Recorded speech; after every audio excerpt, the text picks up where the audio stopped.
What is up, everyone? Welcome to Optimus Fantasy Football. I am Nate Polvogt. I am joined by my right-hand man, Mr. Lou Brunson, and my co-host of the Waiver Wire Show every Monday, Mr. Evan Sather. Guys, this is the debut of the Optimus Dynasty Show.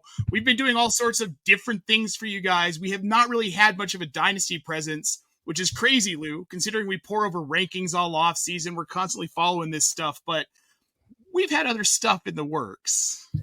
Just a little bit. One or two things. Just a few things. Evan, how are you doing today, man? Are you excited about getting into the Dynasty aspect of this since we've just been focusing on redraft for the last few months? It's understandable that we'd focus on the redraft portion, but yeah, I mean, I consider my bread and butter in fantasy football to be Dynasty, so this is definitely my cup of tea. Not that I'm drinking it right now. Well, I mean, given that we're so deep in the industry, I think everyone who's in this industry plays some Dynasty, right? But also, a lot of people, I have an old friend, an old roommate from 25 years ago who's been playing in the same Dynasty league on MFL for 20 years. They have mostly the same people still in it. It's a 16-team Dynasty league. And we're here to talk about more of that. And if you're watching this and you've never played Dynasty before, the simple explanation is Madden on Dynasty mode or franchise mode. You get to build a team and keep it. You can make the moves, you can make trades, but once you've drafted that team in the startup, that is your team. It is your team to manipulate, to trade, to drop, to add. That's the biggest difference. Now, when we're forecasting this, guys, Lou, what would you say the biggest difference is when we're forecasting Dynasty for you? The biggest difference is that I'm not just thinking about this season, right? So you've got guys who maybe that you don't expect a ton out of them this year, but projecting out, you can reasonably expect them to either vastly improve or get worse, as you know, in some cases, which we're going to talk about a little later. But that really ties a lot more into it. So you get things like a lot of Dynasty players are obsessed with how old their players are and that sort of thing. And we'll definitely touch on all this throughout this show, as well as others throughout our series throughout the year. Yeah, and I'm going to say one of my favorite things about Dynasty is rookie drafts, Evan. You did a rookie mock draft earlier in the mock draft show cycle here, before we kind of got into the redraft cycle of things. With Dynasty and with rookie drafts, anybody who's considering playing Dynasty, do you have any advice if they're maybe nervous about the idea of having to scout these guys, pay more attention to them?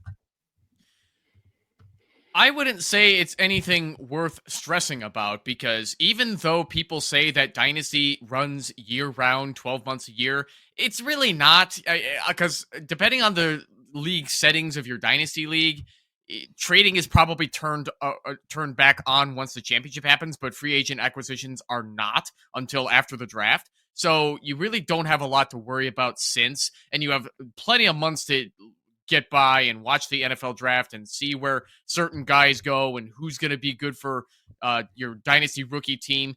Even then, you could make a case to follow ADP in your Dynasty rookie draft if you really don't know what you're doing, and you'd be okay. Just depending on what needs you're trying to fill.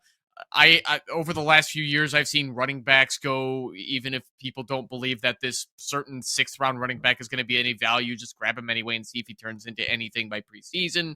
So I could go on and on and on about this all day, but to answer your question, Nate, no, it's not worth getting nervous about. It's different, but it adds maybe another layer or two above redraft where, you know, people care about regular fantasy football from September through December, where here you're just adding a little more to it, and it's nice. Yeah, and you know, if you're thinking about playing Dynasty, these elements make you nervous. You're not alone, right? The first time I played Dynasty, I was nervous as hell. I was like, I don't know what to do here. Like, this is a lot, and it's overwhelming. I've been a redraft guy playing in standard scoring leagues for 24 years at the point when I started playing Dynasty. But Lou, we have something to help those people, don't we?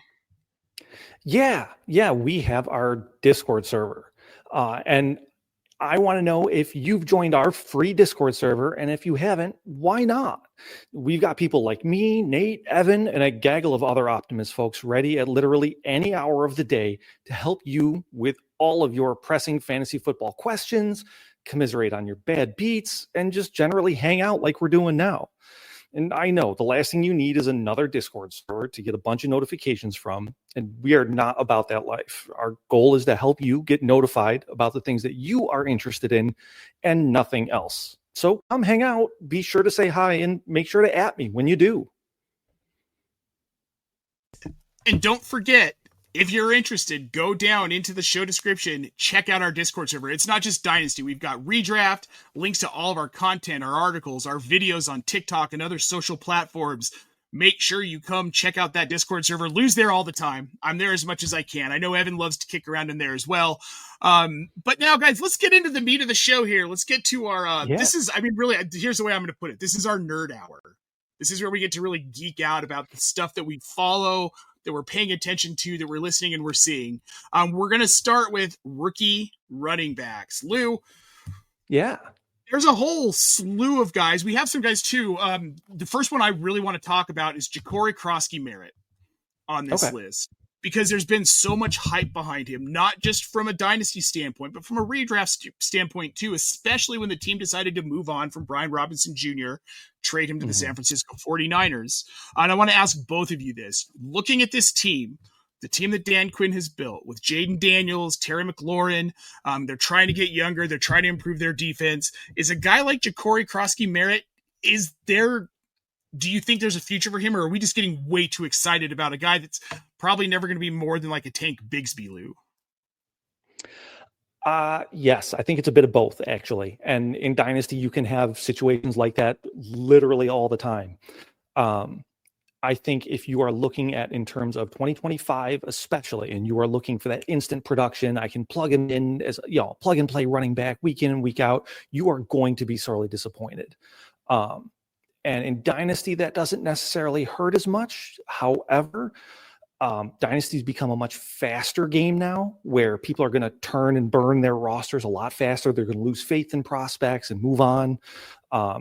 We've seen this with quarterbacks like Baker Mayfield, Geno Smith, that sort of thing. People dropped them, left them for dead, and then they resurface years later. I think with Ja'Cory Krosky-Merritt, what we could see is a disappointing 2025 relative to expectations. I think he's a good player. I think he's going to have times where he does really well, but overall disappoint. And however, I think for 2026 and possibly beyond, obviously it's a little tough to forecast and tell the future, but he could return more coming down the road than he will this year, and considerably more. Okay. Now, Evan, let's say that you've got someone in a league, you're looking to get some depth at running back. What are you willing to give up to get a guy like Ja'Cory Krosky-Merritt? God, that's a tongue twister. On your roster right now. So the short answer is it depends. Haha, my favorite phrase from Lou.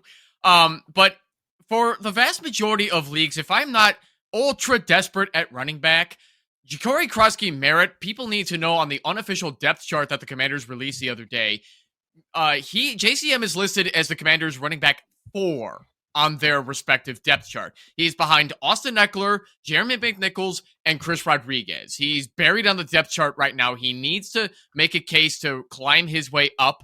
I do not want to spend more than a 4th round draft pick in dynasty leagues in order to get JCM on my roster. I believe I'm pretty much on the same page as Lou as far as he goes. I don't believe he's anything more than just a Brian Robinson potential replacement as a late round pick who could possibly be just another platoon back that the Commanders want to roll out. I don't believe he's ever going to become a bell cow that's going to be a top 10 running back ever in the future. The Commanders have always had their platoon backs. They love utilizing 2 or 3 running backs depending on game script. They're not interested in finding a Derrick Henry. That's the way they're operating their offense right now. So don't overspend on JCM just because Brian Robinson got traded to the 49ers. And I think this is something you're going to hear a lot on this show. If you're listening, if you're watching, we're going to talk about a lot of these players that are getting so hyped, and we're going to tell you probably not to overspend on some of them. But Lou, something I want to ask you, when we're looking at these running backs, especially rookie running backs, we're trying to figure out what we think they're going to do, what's going to happen. Historically, what are you looking at to kind of figure this out here? There's no one answer here. And that's one of the really awesome things that I love about Dynasty is that there's a lot of ways to be right and there's a lot of ways to be wrong too. And we are going to be a lot, both right a lot and wrong a lot. So one of the things, I mean, the biggest predictor of success for any running back is the ability to play, whether that's health, in terms of health or just opportunity. We see, guys who we may consider middling prospects, but because they get the ability to actually be on the field, where guys that we would consider a superior prospect are buried on the depth chart, because that lesser talent is actually on the field, he's producing and can do well. I'm looking at you, James Robinson, who came out of nowhere to turn in a beautiful season or two and then did absolutely nothing afterwards because he was still James Robinson. Yep. I mean, that's it in a nutshell right there. So if you can get on the field, especially as a running back, that is the most important thing far and away. Yeah, obviously, I mean, volume is king, right? And that's in any format that you're playing. But in Dynasty, that's something you want to look for. Something you can find using our tools. Code week1 gets you 50% off your first month. You do have the ability. You can look at some of these players' snap shares, the red zone stats, like what kind of share are they getting of red zone touches. And if like players like, I can't think of a name off the top of my head right now, but Curtis Samuel last season, saw a bump because of injury, right? So the analysis shows his snap share is going up, his red zone attempts are going up, he's getting a lot more opportunity, right? Now, with a veteran, that doesn't matter, but if you're seeing that with a rookie early on in the season, what does that tell you? I mean, if it's all about those trends, right? Because you can have a 1 week bump up due to a situation like, the score is way out of whack, like, right? Like one team is just absolutely blowing out the other. Coaches decide, all right, let's get the rook some run, that sort of thing, but it doesn't actually matter. If you're in one of those, 1 to 1.5 score games, maybe 10 points, and all of a sudden that rookie's starting to get more touches, maybe it's on third down, maybe it's closer to the goal line. Those are the ones that are really indicative to us as fantasy analysts that this is a guy that coaches trust and want to see more of. And especially when it comes to those red zone and goal line touches, that those are the ones that are going to score us as fantasy players, more points. So if they're continuing to bump up in that kind of usage, those are big indicators for us. Absolutely. All right, guys, let's get into this actual rookie class. It's an interesting class. It's in my opinion, it's very top heavy. Evan, with this rookie class, where are the tier breaks for you? Like who are your tier 1, tier 2, tier 3 guys out of the guys that we're really looking at and interested in Dynasty right now? Before I answer that, Nate, we've got 4 questions in the chat. Yes. When do we want to get to those a little later? Yeah, we'll get to those. We'll get to the questions after we roll through our first segment. Probably should have said something about it earlier. And guys, if we don't get to your questions, head over to Discord. We can definitely answer them there. Yeah, so, absolutely. Back on topic. Tier breaks right now. So as far as rookie running backs go, I only want to immediately put top tier value on Ashton Genty and Omarion Hampton. And the reason I say that is because Hampton is getting the start over Najee Harris in the Friday night game against the Chiefs. So as far as I'm concerned, Genty and Hampton are the must-have guys in tier 1. Travion Henderson, RJ Harvey, Caleb Johnson, I guess we'll throw Quinshon Judkins in there, are my second tier, being that they're going to be splitting the backfield until they earn more, with the exception of Judkins. I believe he has yet to sign his second-round contract. I don't believe he's going to be suiting up on Sunday against the Bengals.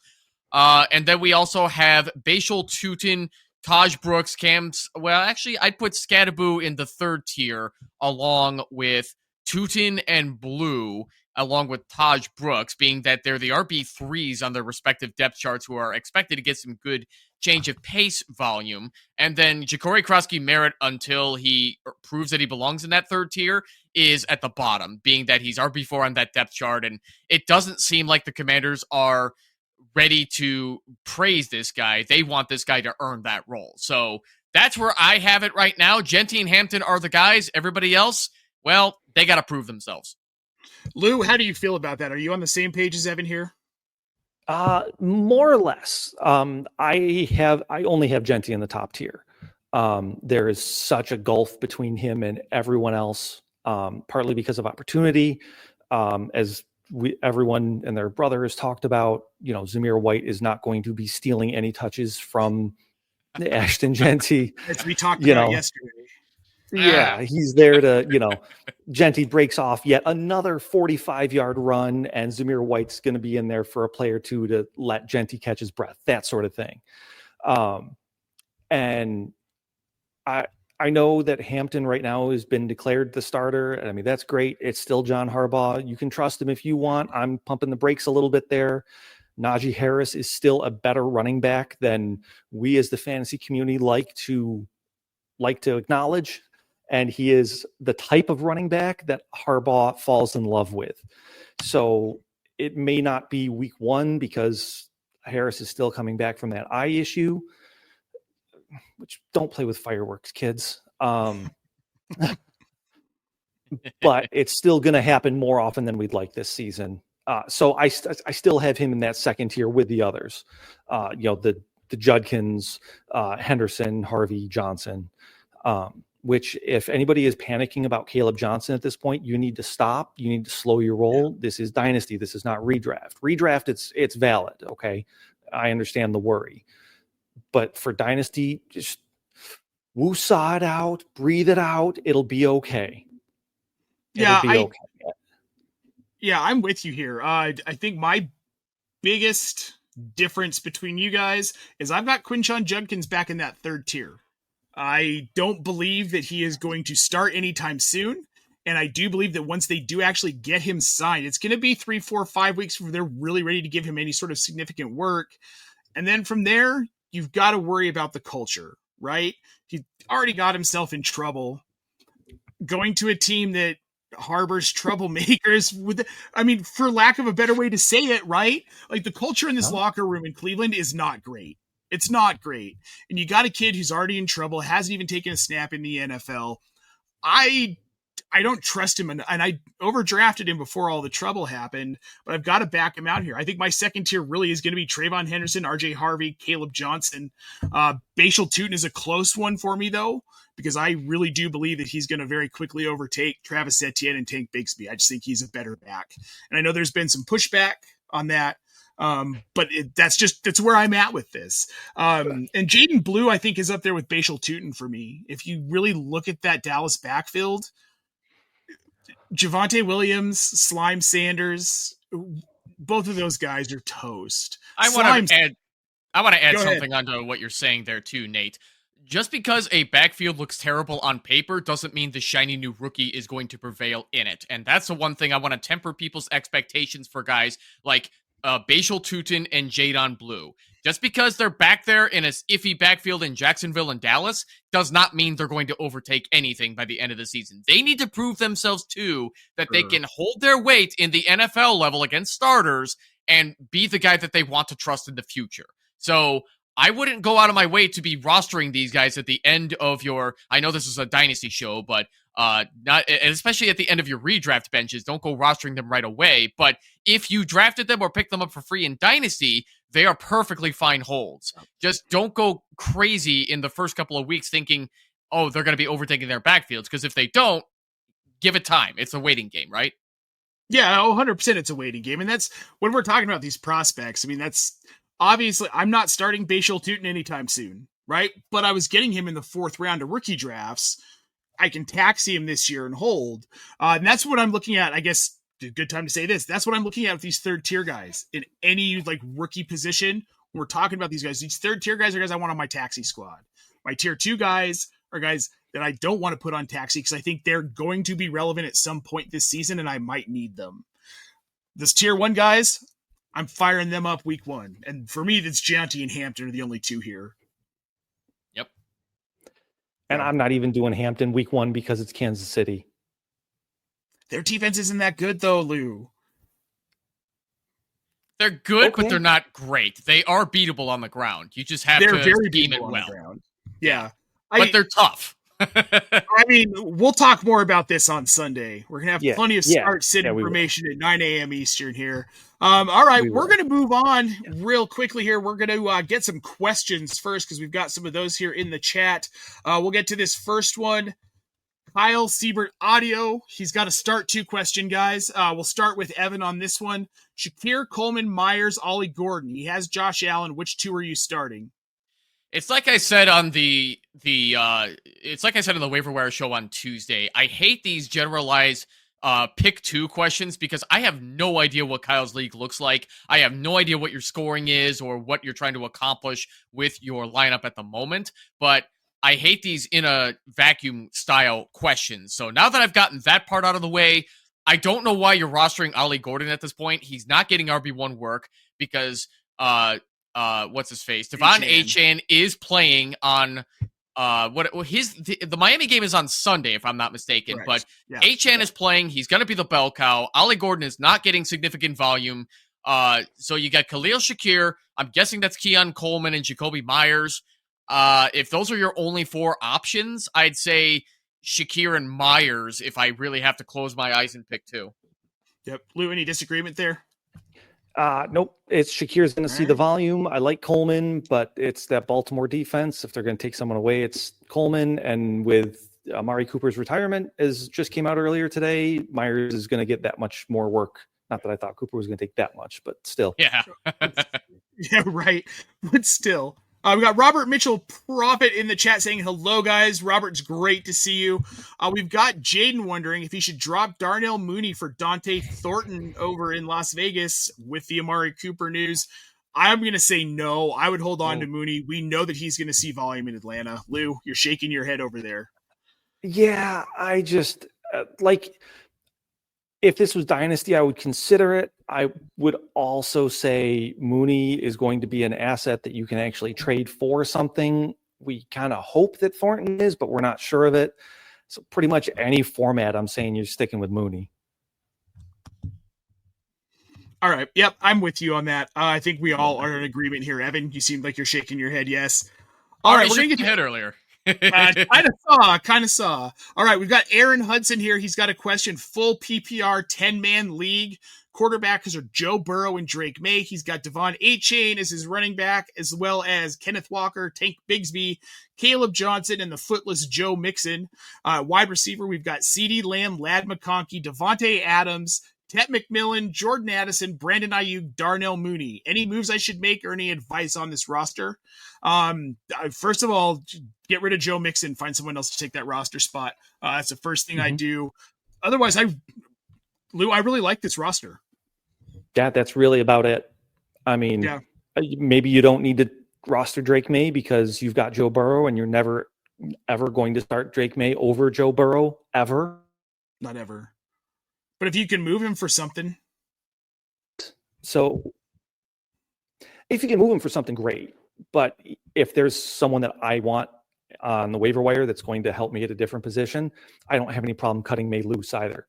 In addition to Joe Mixon. Mixon is first. Get rid of him first. If there is still someone after that move, May is your next one. Okay. Yep. Evan, what do you think? If you can hold Mixon in an IR slot for a little while, I'm fine with that. But, I mean, I hope you don't come across a lot of injuries. But at some point, if your roster gets beat up and you have to drop Mixon, yeah, that would be a good time to do so. I don't know if this is a one-quarterback league, but, yeah, like Lou already said, don't roster Drake May behind Joe Burrow. You don't need to roster 2 quarterbacks in a one-quarterback league. If May's still available on the waiver wire or somebody near him in any given tier, you can just stream that guy during Burrow's bye week. You don't need to hold him. So, yeah, if you can't trade May to like a Patriots homer or whoever, just go ahead and drop him. You don't need him. And outside of that, the only other thing I'll say about questions like these is that there's no miracle solution for what move should I make or any advice on this roster because outside of what we already suggested, there's no such thing as, here's this miracle move that you must make to win your league. It doesn't work that way. If only, right? We try. We do try. Yeah. All right, we're going to move on to the next one here. We've got Tron Force. He's got Barkley going tonight. Was going to drop Dylan Sampson to pick up Will Shipley as insurance.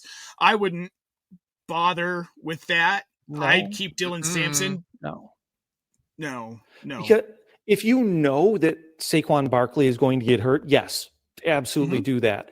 And also, may I please have the winning lotto numbers since you clearly know the future? God, I wish. Right? Yeah. I know people are hot on Will Shipley. I don't really get it unless you've got Saquon Barkley and you really, really need to handcuff it. Like you're real worried about it. I'm not. I mean, I'm not at all. Dylan Sampson, however, could end up as the starting running back in Cleveland in like 2 weeks because it's Cleveland and you just never know. Yay, I guess. Tron Force has got another one. He also has to drop 2 players for a kicker and a defense this weekend. Who would we drop out of? Jerome Ford, Hollywood Brown, and Dylan Sampson. Hollywood. Lou, you Hollywood? Evan says Hollywood? Yeah. I'm dropping Hollywood and Sampson if I have to drop 2. Yeah, agreed. Like Ford's getting first crack at the starting job, so you have to roll with him. Yeah, it's Hollywood and Sampson. Yeah, same with me. With me. All right, guys, come on. Come on. Eric Anders has got this question for us. Would you trade Rashee Rice for Caleb Johnson in a half PPR 12-team league? He's down bad at running back 2, but is loaded with top options at receiver like Metcalf, Tet McMillan. Slow down your roll on loaded with top options with Tet McMillan, Malik Neighbors, and T. Higgins. Evan, I see you kind of... Yeah, you don't like it shaking your head no here? I wouldn't. I mean, Caleb Johnson...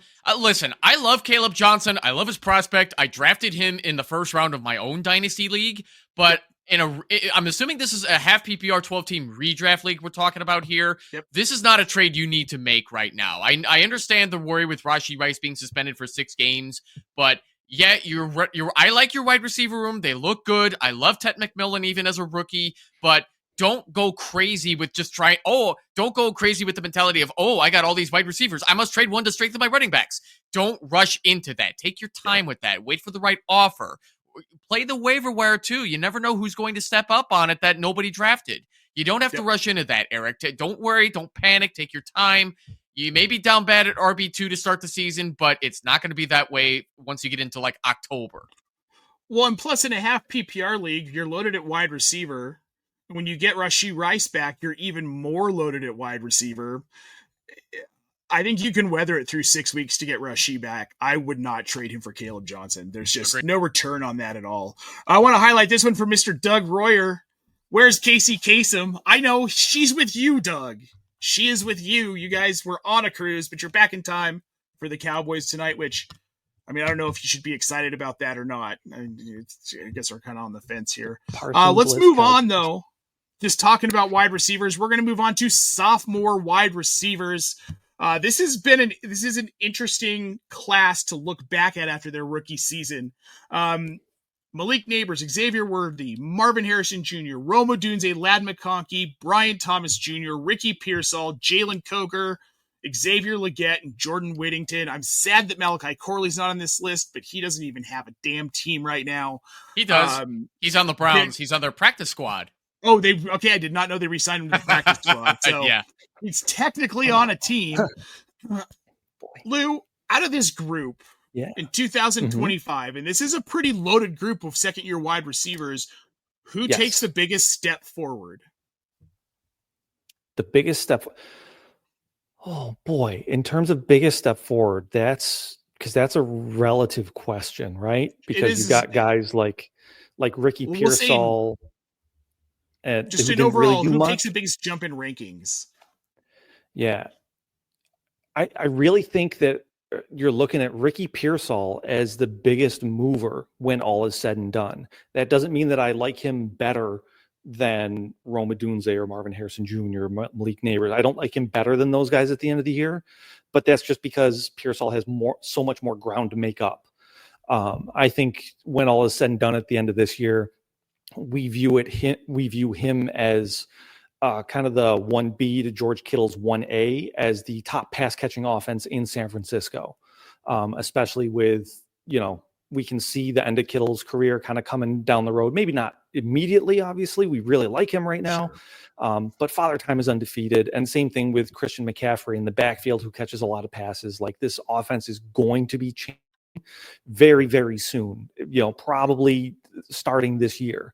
And I think Pearsall is going to be the focal point of that, as even with guys like Juwan Jennings, who are still there, quality, Brandon Ayuk, if he's able to come back and get back healthy to what he was prior to tearing up his knee.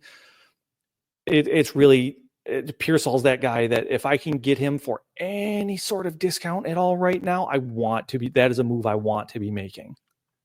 No, I like that. And I don't think we're going to see Brandon Ayuk come back to form. That knee injury, you don't see guys come back from that. It just doesn't happen. Yeah. Evan, on your list, is it Ricky Pearsall for you? Do you think he makes the biggest leap, or you got someone else on this list?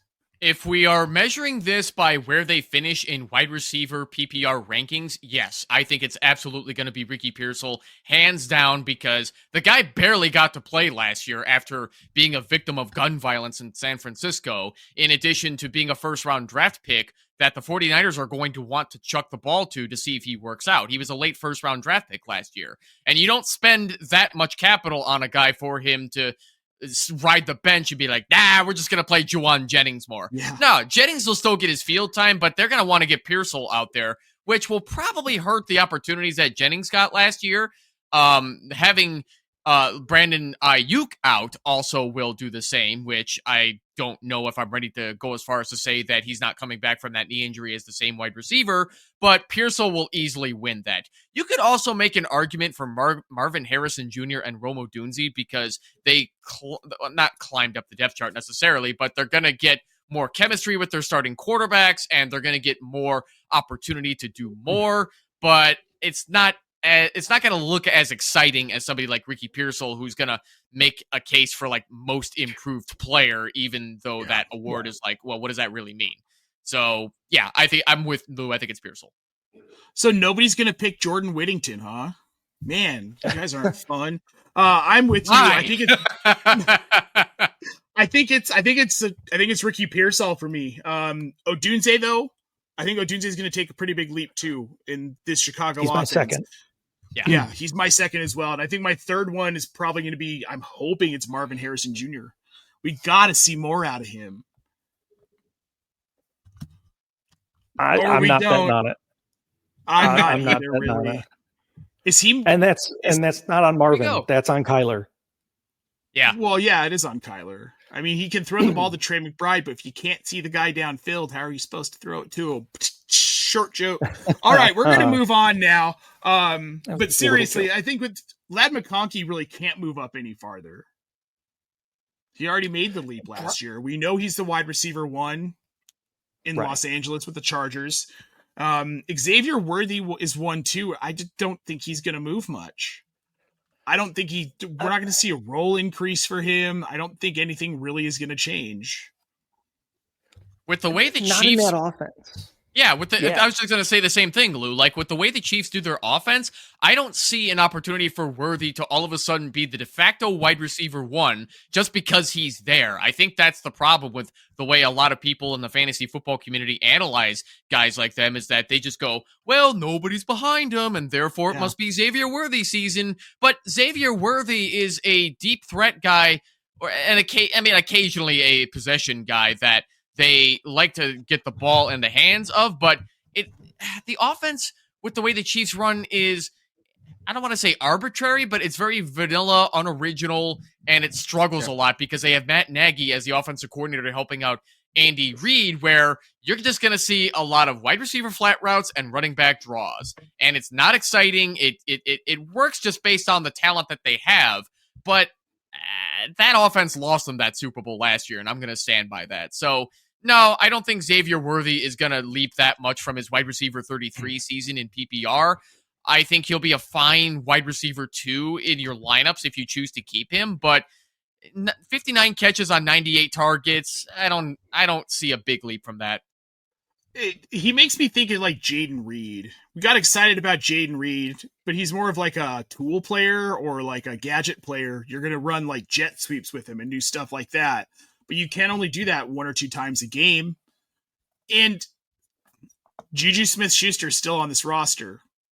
He's listed as a wide receiver 2 right now. And I know that's insane, and I'm not saying that there's anything to that. But what I'm saying is that it was Chiefs receiving core. It's Travis Kelce, Almost threw up in my mouth there. I know. But there is something to that though, because of how Kansas City schemes their offense. And this is not necessarily a Nagy thing. This is a Reed thing.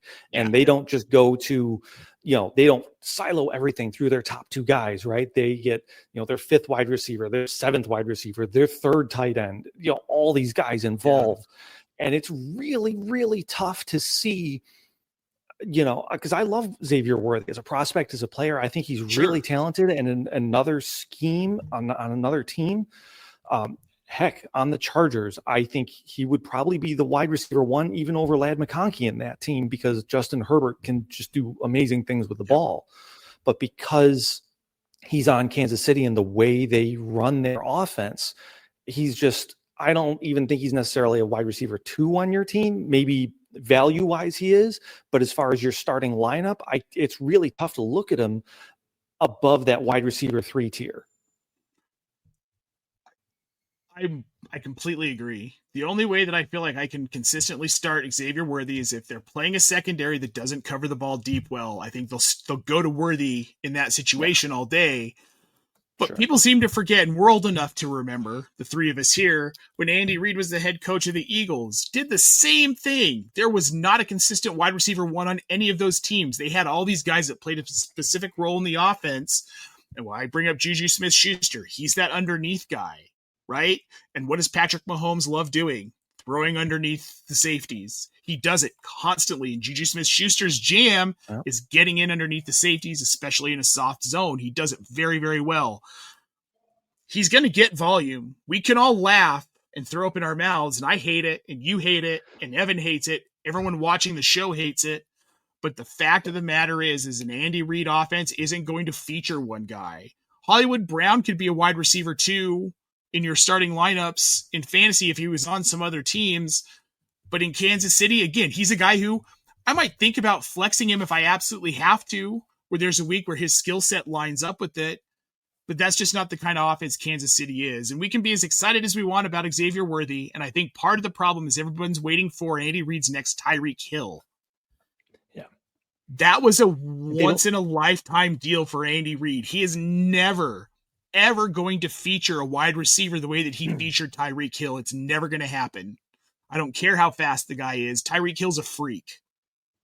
Well, he's an they have a athletic defense freak. now where and Kansas City has the defense now that they can rely on, where they didn't have that in the Tyreek Hill days. So they had to light up the scoreboard. They had to score 35, 40, 45 points every week to win these games, 35, 31, that sort of thing. They don't have to do that anymore.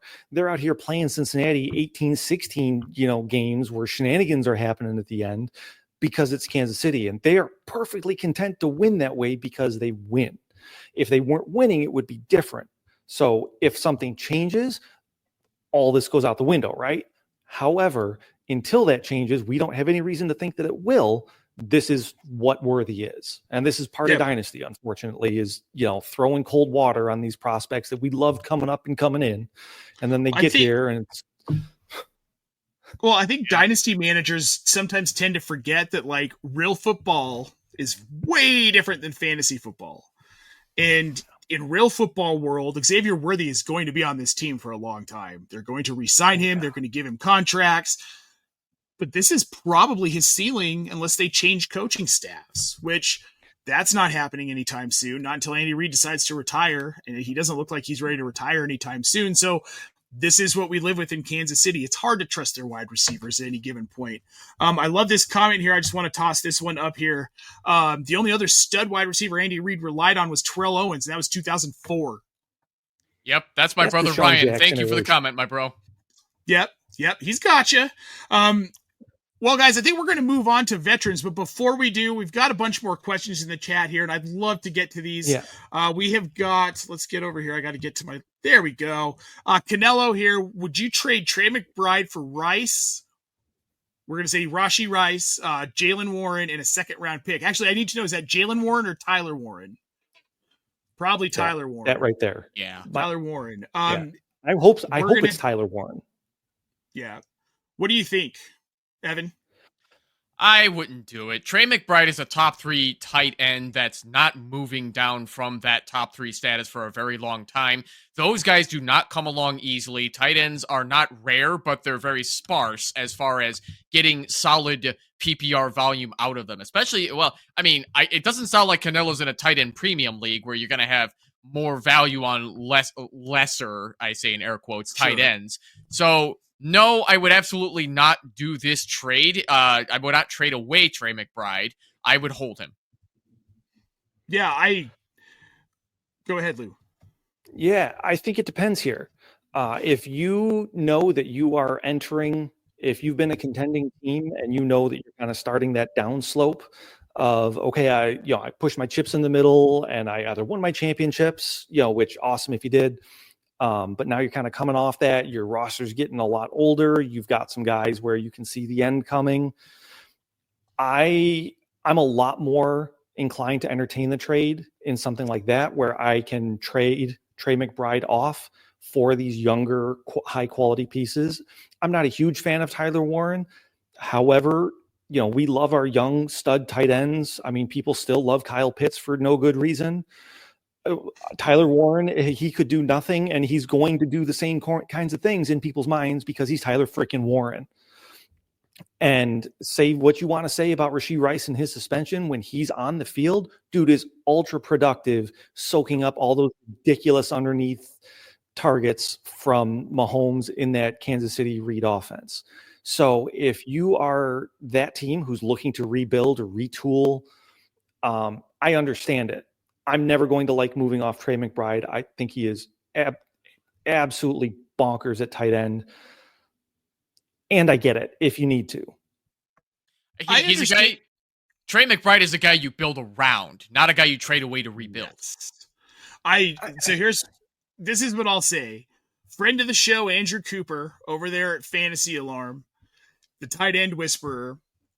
He and I have had conversations about this, and I completely agree with him. What you're looking for in your top tier tight ends are guys who are the wide receiver 1 or wide receiver 2 on their own team. Trey McBride is the wide receiver 1 in Arizona. No one's going to debate that. Marvin Harrison is stuck in some sort of rut, just not getting used with Kyler Murray. It's Trey McBride. Can we say that about Tyler Warren? Maybe. Highly unlikely. He needs to prove himself. Why? Let me ask you why. What of the guys that are there right now? Why not? Because words. Because of Josh Daniel Downs? Jones. Oh, absolutely. I'll take nothing away from you there. Like, Daniel Jones is the worst, the absolute worst. And, please go out and buy Anthony Richardson because we will be seeing him this year. Oh, we will. But regardless, I mean, if the point is only who's the wide receiver, the tight end, who's the wide receiver 1 on their team, I'm not going to, shoo you away from making that point about Tyler Warren. I don't think he's the wide. I think it's Josh Downs, wide receiver 1. I think it's going to be hard for Steichen to move off of Pittman as a wide receiver 2, as that second target, especially with a rookie like Tyler Warren. And they've had tight ends in this system that are very talented tight ends that they didn't use last year. You can't get Jelani Woods on the field. Mo Alley Cox, for whatever you want to say for him, is a pretty quality pass catching tight end. They just didn't use these guys last year. And I don't know. I think it was a mystery to a lot of people that Indy even took Tyler Warren. I found it to be quite strange. I didn't understand what they were doing when they had a perfectly good Jelani Woods at home. I'm always going to be mad about Jelani Woods. Okay, fair. That's fair. He's my tight end. He's my tight end, Laviska Shenault. All right. What can I say? Right. Hey, we've all got one. I wouldn't make this move. I think Trey McBride is a guy who's going to be tight end 1, 2, or 3 for the next 10 seasons. It's just the way it is. Fair move. I think it's a fair move, but it's not a move that feels good. Let me put it that way.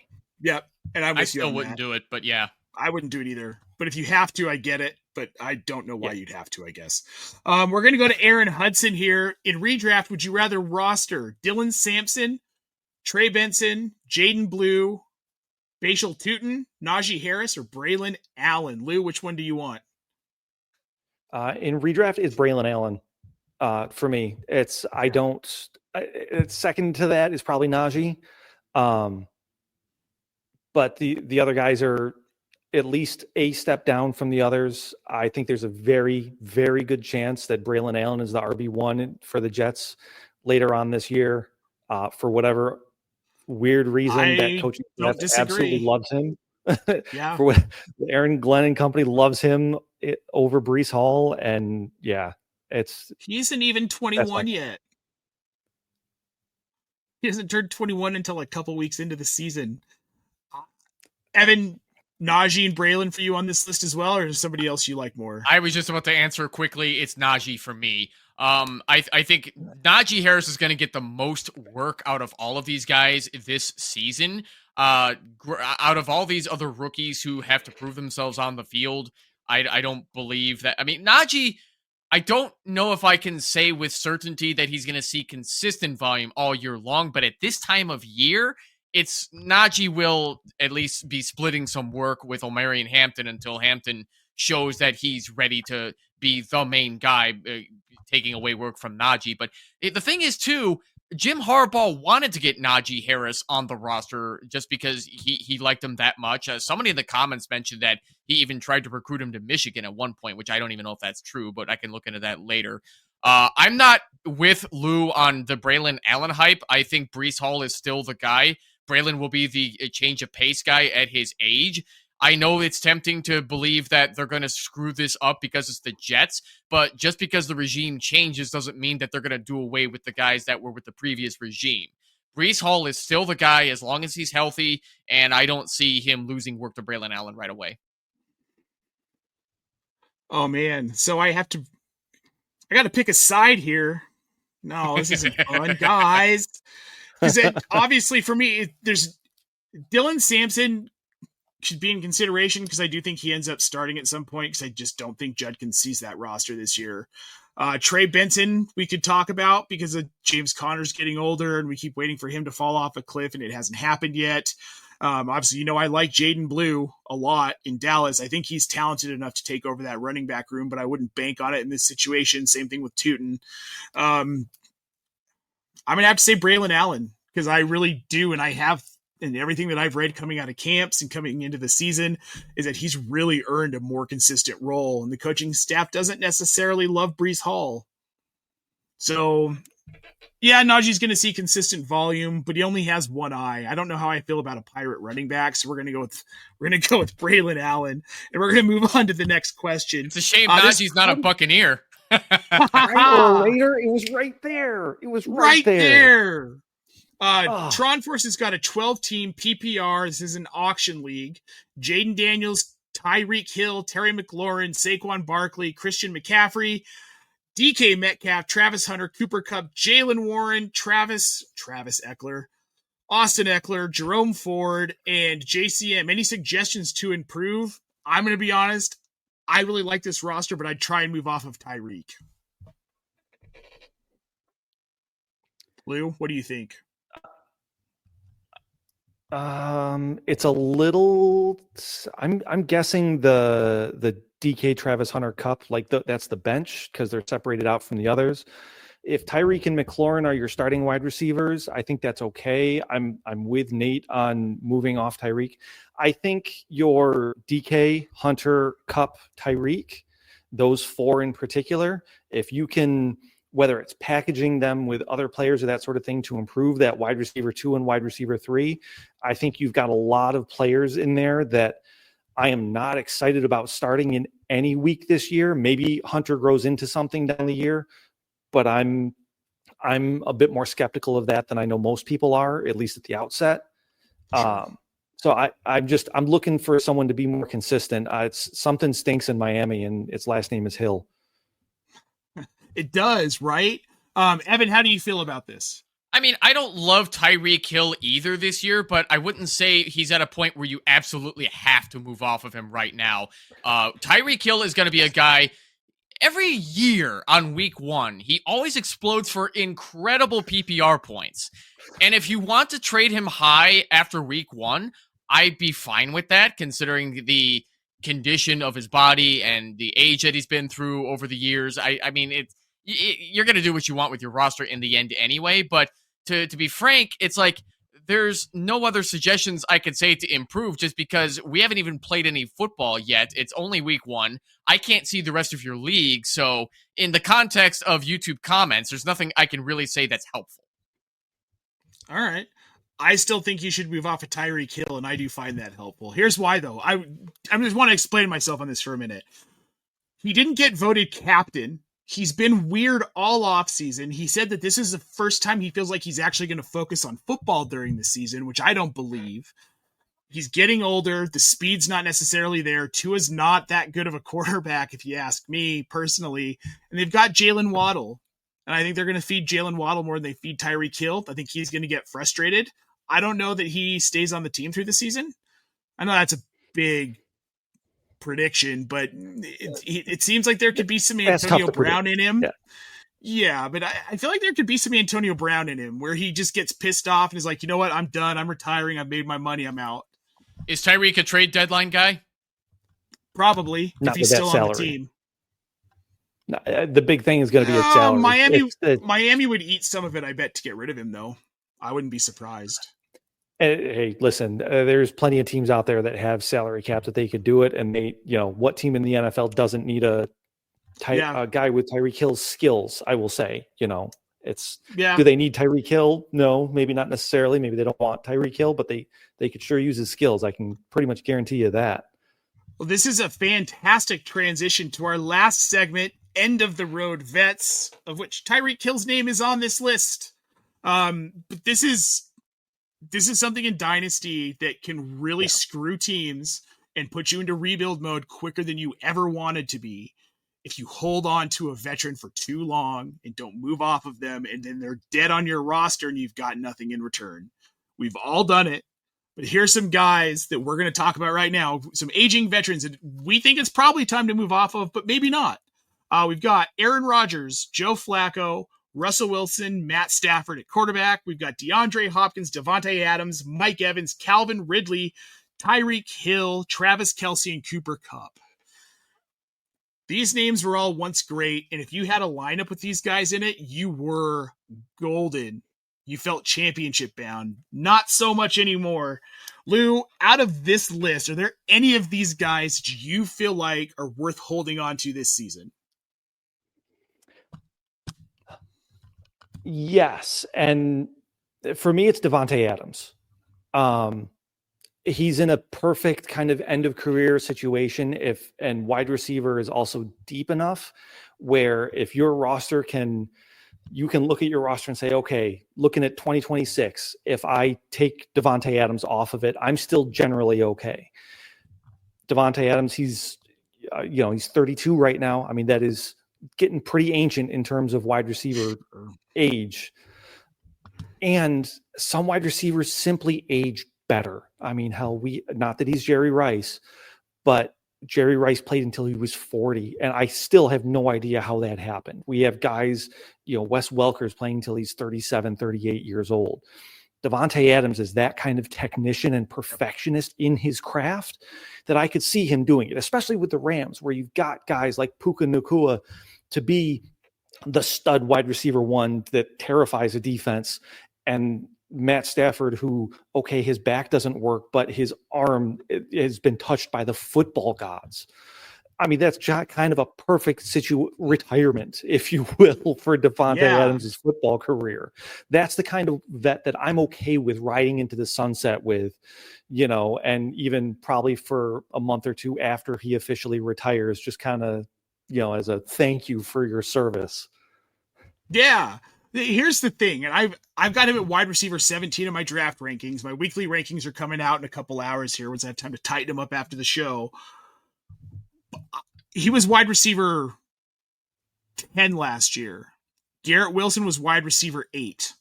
With Aaron Rodgers also on this list, get rid of him, ditch him. He's going undrafted and redraft. You don't need him on your roster. I'd say the same with Flacco and Wilson. Be done with them.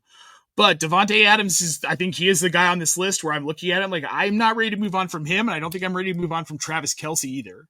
Because I think he's got this year plus he's another one of those ride off into the sunset. as soon as he feels like there's going to be a production decline, the guy's going to retire. He's getting married to the most famous person in the entire freaking world. Like, he's playing for fun now. And as soon as he's not having fun, he's not going to play anymore. So I'm going to ride him off into the sunset as well. But other than that, those are the only two guys on this list. Evan, who are you taking? Devontae Adams, Mike Evans. I'll even make a case for Calvin Ridley and Stephon Diggs, as well as Travis Kelce. Tyreek Hill, I think, still will have that week 1 value, like I mentioned earlier, but after that week 1, you better trade him away, because I don't know if he's healthy enough to continue having wide receiver 1 production in this stage of his career. Cooper Kupp, I don't think is looking as good thanks to all the injuries that he's had during his days on the Rams, where I think on the Seahawks, he'll be a fine low-end wide receiver too, but Calvin Ridley is going to be heavily relied on by Cam Ward in his late. Calvin Ridley, I think, is in his late 20s still, if I'm not mistaken. 29? Yep. 28, isn't he? Nope. He turns 31 this year. Okay, so he's still in his early 30s, and he missed like 1 or 2 seasons due to being suspended for gambling or whatever that case was. Devontae Adams and Mike Evans are 2 guys that I'm fine holding that bag, I say in air quotes, holding their shares in Dynasty until they're ready to retire, because they're going to produce as long as they can get on that field. I think it's totally fine. I'm out on all the quarterbacks that we listed, and DeAndre Hopkins is just in Baltimore for fun to be with Lamar and Derrick Henry. That pretty much win that ring before he goes. Yeah, right. Bad news, guys. It ain't going to happen for DeAndre Hopkins. He ain't winning a ring in Baltimore. They're not a Super Bowl team. I hope not. Either. Hey, you especially got to hope not, Lou, because I know how it is in the AFC. Yeah. Are there any of these guys you think you can? Oh, go ahead. Go ahead, Lou. Yeah, no, it's just the reason I'm the one that threw Calvin Ridley on that list, and part of the reason I did is because I don't think people realize, and as you two proved, how old Calvin Ridley actually is. He turns 31 in December. 31 is in the age cliff for wide receivers. Like, that is maybe a guy is going to continue producing at an elite level after that point, but the odds of it happening just get reduced so dramatically. And unless you think Calvin Ridley is that Devontae Adams type of talent and wide receiver, you really got to start thinking. I agree that he's going to be productive, but if in a dynasty mindset, if you are not looking to move that for something that is going to continue to build your team going forward, I believe that is a mistake with Ridley specifically. I'm going to agree with Lou here. I get what you're saying, Evan, and I do think he will be productive this year. I think Cam Ward's going to target these veteran guys. I think there's a market for Tyler Lockett a little bit too in that offense, because past Ridley and Lockett, what do you have? Elikeo Minor. DK, baby. Love. Stop it. Jiggle Conquo. What are you talking about? Van Jefferson. If we're just going to say names. We got David Martin Robinson back there behind Chig. Yeah, I get what you're saying, and I do think he will be valuable this season in redraft, but from a dynasty perspective, you got to get rid of him. So this brings me to my next question. Evan, if you're trying to move Calvin Ridley or any of these guys, who do you think will actually get a return out of this group if you can try and move them over the next couple of weeks in Dynasty? I'm sorry, I don't understand the question. Who's going to get the most return trying to trade Ridley? Who do you think you can? No, out of all these players, Calvin Ridley included, who do you think you can actually get a worthwhile return for right now versus some of these vets? Because you're not going to get anything from Joe Flacco. You're not going to get anything from Russell Wilson. But who are the guys on this list that you can actually get something for in return right now if you move them in the next couple of weeks? I think it's got to be Devontae Adams, because he looks the best out of all of these guys as far as production and how well he runs his routes on the field and how well he produces. Travis Kelce is definitely plummeting in value, being that a lot of people got scared of his lack of production in the first, 4 or 5 weeks of last season. And he was fine after Rashee Rice missed time, and a lot of people believe that Rice was taking all the targets away from Travis Kelce. But it's like what we were talking about earlier. The Chiefs just don't have a true number one in that offense, and they're going to move things around, such as the way more offenses are moving in the NFL, like the Bills and the Packers, where they just want to get the ball in the hands of whoever's open, regardless of what we think of in the fantasy football world. So that being said, I think it's still going to be Davante Adams, being that he is going to slide in as the outside and occasional slot wide receiver 2 outside of Puka Nacua. Stafford's arm is still fantastic, even though he's being held together by metaphorical duct tape and bubblegum. So, well, I think that will give you the most value in return. Yeah, I think Davante Adams is probably my guy too. I still do think you can get enough for Travis Kelce that he's worth dealing if you can. If you've already got another tight end on your roster who will suffice to throw in, move Kelce for what you can get as well. Other than that, I mean, are people biting for Mike Evans, Lou? Yeah. I mean, okay, so here's the thing overall about Dynasty, right? Is that we can sit here and talk in generalities, and that's great, and what we think about things. But we also, all three of us, understand that every league is its own little mini economy. What I can do in my league is not what these guys can do in their leagues, and it's not necessarily what you can do in your league. So please take all of this with a giant grain of salt and saying that, oh yeah, I think you can do this because I did it. I understand that I might be the odd one out here. Yeah. It's all about finding the right trade partner for these guys. All of them, because of their age, you're going to be looking to move them to someone that fancies themselves as a contender. And the reason I said they put it that way, they fancy themselves, is because we are pre-week 1 right now. There are a lot of teams that think they're contenders that are not. It might be you watching. I'm hoping that because you are here watching us, you're taking in Optimus content, you are better than your league mates. We would expect you to be better. We're going to help you be better. Absolutely. That's what we're here for. But anyhow, so if you think you're a contender, I think you're probably right. That being said, those contenders, those people that see themselves as contenders, they should be your targets for these guys. I think you can probably get something for Mike Evans. Maybe not a first, maybe not a 2026 first, but maybe a 2027 first. Yeah. You'd be surprised what people are willing to give up.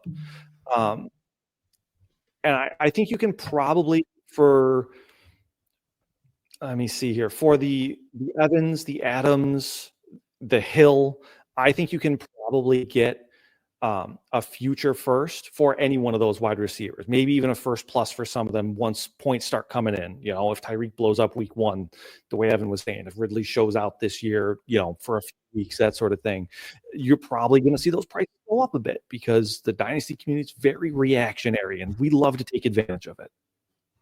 So, and you know how. Oh, go ahead. I was going to add on to what Lou said. You know how it is in a lot of these Superflex Dynasty leagues where you have guys like Rodgers, Flacco, Wilson, and Stafford who are starters, and you have the shareholders being like, oh, he's starting? Well, I want a first in return for him. Yep. Yeah, dream on, buddy. You're not getting a first for any of those 4 quarterbacks. No.